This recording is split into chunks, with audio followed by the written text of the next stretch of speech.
I would like to tell you of two women that each sold a business to Berkshire Hathaway, to me actually, for many, many, many millions of dollars. Both of them started with $2,500. By a coincidence, it was the exact same amount. It was everything they had in the world.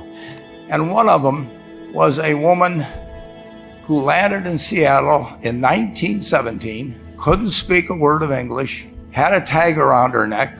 The tag said Fort Dodge, Iowa. The Red Cross got her to Fort Dodge, where she was reunited with her husband who had come to the country a couple of years earlier. And she lived in Fort Dodge for 2 years.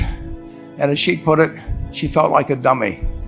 She couldn't pick up the language. She couldn't learn a word. And so she and her husband decided to move to Omaha. So they came to Omaha in 1919. These people had one thing in common. And there she found a small colony of Russian Jews, so she started feeling more at home. And then as her oldest daughter went to school, she would come home, this daughter, Frances, and she would teach her mother the words she'd learned in school that day. And this woman, Rose Blomkin, spent 20 years saving money, bringing first her siblings over, her mother and father, $50 at a time. She sold used clothing to do it. She had 4 children during this period. And by 1937, after 20 years, she'd saved $2,500. She went to Chicago and she bought what she could of furniture. Her dream had always been to open a furniture store.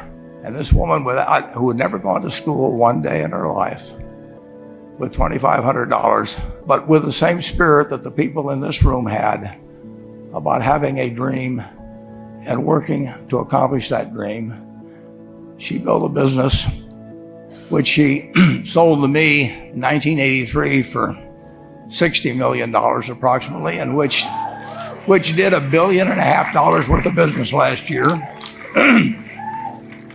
The 4th generation is working in that business. This woman, Rose Blomkin, she worked for me until she was 103.